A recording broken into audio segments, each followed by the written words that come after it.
Hello everyone. आज इस video में मैं DSSB के 2025 में अभी तक के जो एग्ज़ाम्स हुए हैं उसमें से जनरल अवेयरनेस पार्ट के कुछ क्वेश्चंस 20 क्वेश्चंस मैं आपके लिए लेकर आई हूँ, जिससे कि हमें ये पता चले कि जनरल अवेयरनेस पार्ट में किस तरह के क्वेश्चंस आ रहे हैं और हमें किस तरह की तैयारी आगे के एग्ज़ाम्स के लिए करनी चाहिए। So let's start. First question is, as of March 2025, which Government of India scheme provides accident death coverage of up to rupees 2 lakh for individuals aged 18 to 70 years? So the answer of this question is प्रधानमंत्री सुरक्षा बीमा योजना। बाकी के जो options है ना, अटल pension योजना, प्रधानमंत्री जीवन ज्योति बीमा योजना, जनधन योजना, ये सब जो है वो पुरानी स्कीम्स है ना। लेकिन यहाँ पर आपसे 1 मार्च 2025 के अकॉर्डिंग स्कीम पूछी है। ठीक है, आपने सुना भी होगा इन स्कीम्स के बारे में। Now the second question is, which of the following are legislative powers of the president? The president can summon parliament and dissolve the Lok Sabha. The president can issue ordinance. ये दोनों ही बातें बिल्कुल सही हैं। ठीक है, तो the answer is both 1 and 2, दोनों ही प्रेसिडेंट की लेजिस्लेटिव पावर्स हैं। Third question is, what was the highest jump achieved by Praveen Kumar in the men's high jump T64 final at the Paris 2024 Paralympics? तो answer of this question is 2.08 meters. अब ये भी देखिए current affairs का question है। ठीक है, इससे हमें ये पता चलता है कि करंट अफेयर्स से भी काफ़ी क्वेश्चंस आ रहे हैं। ठीक है, स्कीम्स से क्वेश्चन आ रहे हैं, ये जो है स्पोर्ट्स से रिलेटेड क्वेश्चन होंगे और ये तो काफ़ी फैक्चुअल क्वेश्चन है। ठीक है, now next question is, on 21 February 2025 which states cricket team created history by reaching the Ranji trophy final for the first time after gaining a first innings lead over Gujarat in the semifinal held in Ahmedabad? तो इसका answer क्या होगा? Option number 4, Kerala. Again ये जो question था हमारा, ये sports current affair से था। ठीक है, next question is, under which mission has the government of India propose to setup the artificial intelligence safety institute AISI? अब देखो यहाँ से ना AISI, इसकी फुल फॉर्म भी आपको पता होनी चाहिए। क्या पता यही क्वेश्चन एग्जाम में पूछ ले कि AISI की फुल फॉर्म क्या है, आर्टिफिशियल इंटेलिजेंस सेफ्टी इंस्टीट्यूट। क्योंकि वैसे भी आजकल आर्टिफिशियल इंटेलिजेंस जो है वो बहुत ज़्यादा चर्चा में है। ठीक है, तो the answer of this question is, इसका आंसर क्या होगा? Indian AI mission, option number 3। ठीक है, ये भी जो है करंट अफेयर्स का ही क्वेश्चन था। नाउ नेक्स्ट क्वेश्चन इज, ये इकोनॉमी से है। If the money multiplier is 2, what would be the CRR, cash reserve ratio? ठीक है, तो इसका ना एक फॉर्मूला होता है मनी मल्टीप्लायर का, 1/CRR। 1/CRR, इसका मतलब यहाँ पर मनी मल्टीप्लायर जो है, मतलब सॉरी, CRR हम कैसे निकालेंगे? ये नहीं होगा, ये ऐसे होगा। CRR अगर हमें निकालना है तो 1/ मनी मल्टीप्लायर। तो यहाँ पे मनी मल्टीप्लायर कितना है? 1/2। तो 1/2 कितना होता है? 50%। ठीक है, तो आंसर यहाँ पर क्या हो जाएगा हमारा? 50%।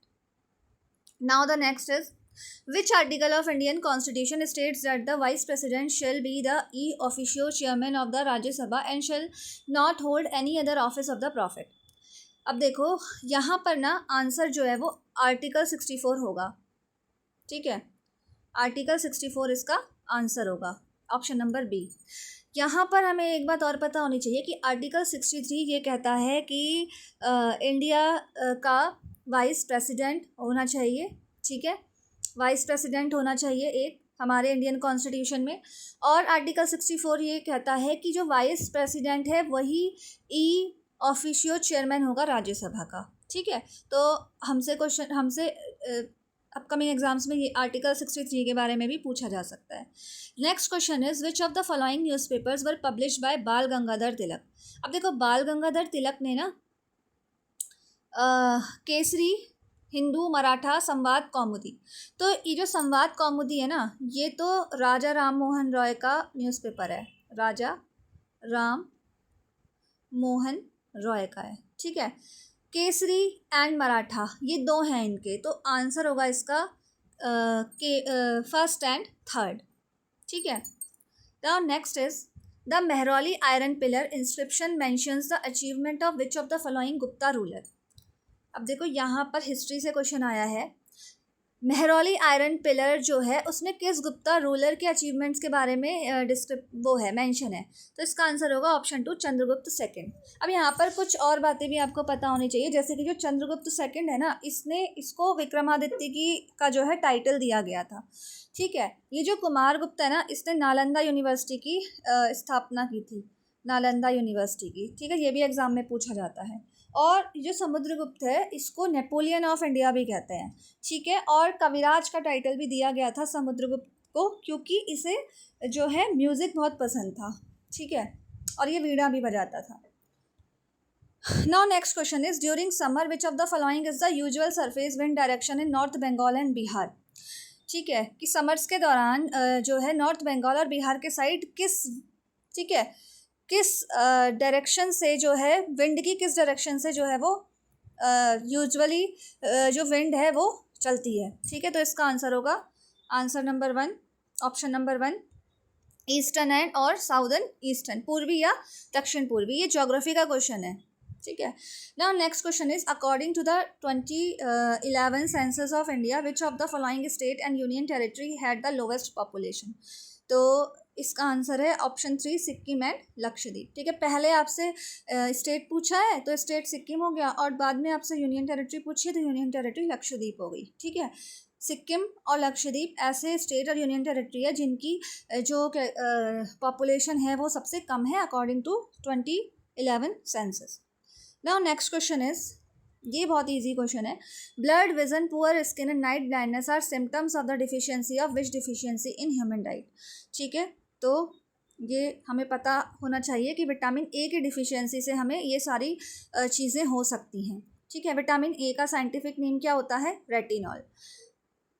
विटामिन सी का साइंटिफिक नेम क्या होता है, ascorbic acid. Vitamin D calciferol, ठीक है। और उसके अलावा ना इनके जो इनकी डिफिशियंसी से होने वाले डिजीज़ेज जो हैं वो भी आपको पता होनी चाहिए, वो भी एग्जाम में पूछी जा सकती हैं। तो next question is, which scheme was launched by Madhya Pradesh government in 2022 to provide low cost tools and working capital to BPL beneficiaries from scheduled tribe। अब देखो ये तो 2022 का करंट अफेयर है, ये भी एग्ज़ाम में पूछा गया है, तो इसका तो मैं डायरेक्ट आंसर ही बता देती हूँ, ये है आपका Tatya Mama economic welfare scheme, ठीक है। उसके बाद नेक्स्ट क्वेश्चन है, which of the following regions remain mostly dry during July and August. जुलाई और अगस्त के टाइम पे मोस्टली ड्राई रहने वाला जो रीज़न है वो कौन सा होता है, वो होता है आपका कोरोमंडल कोस्ट। ये जो कोरोमंडल कोस्ट होती है ना, ये आपका असल में जो इंडिया का अगर आपने मैप देखा होगा तो उसमें जो हमारा राइट हैंड साइड में जो नीचे साउथ की तरफ है तमिलनाडु वाला जो रीजन है उसको कोरोमंडल कोस्ट कहा जाता है, ठीक है। और इसी के जो इधर है मतलब जस्ट अपोजिट केरला वाला जो साइड है उसको मालाबार कोस्ट कहते हैं। और मॉनसून की स्टार्टिंग जो है वो सबसे पहले मॉनसून जो है वो कहाँ हिट करता है, हमारे केरला में, और केरला से जाकर फिर वो नॉर्थ के साइड ऊपर जाता है, और इसलिए जुलाई अगस्त के टाइम पे इन सब जगहों में बारिश होती है। लेकिन जो तमिलनाडु वाला रीज़न है ना, वहाँ पर जो मानसून है वो लौटते वक्त बारिश करवाता है, मतलब ऊपर से होकर वापस जब नीचे को आएगा तब कोरोमंडल कोस्ट यानी कि जो तमिलनाडु रीजन वाला साइड है वहाँ पर बारिश होगी, ठीक है। तो उस टाइम तक सर्दियाँ आ जाती हैं, तो सर्दियों में वहाँ पर बारिश रहती है, और जनरली जुलाई अगस्त के टाइम पर वहाँ पर सूखा रहता है। Next question is, which of the following are motions of the Indian parliament. Substantive motion, substitute motion, subsidiary motion. तो इसमें आंसर होगा 1, 2, फर्स्ट, सेकंड एंड थर्ड, ये सभी जो है वो इंडियन पार्लियामेंट्स के मोशन है। Next question is, which of the following is not a gymnosperm, ठीक है। अब देखो जो जिम्नोस्पर्म होते हैं ना, जिम्नोस्पर्म क्या होते हैं, ये क्वेश्चन बायोलॉजी से है। जिम्नोस्पर्म जो होते हैं वो जिनमें फ्लावर्स नहीं होते, बस सीड्स होते हैं, ऐसे जो ठीक है प्लांट्स होते हैं। तो इसका आंसर जो है वो आपका होगा 4 मोनोकोटिलेडन।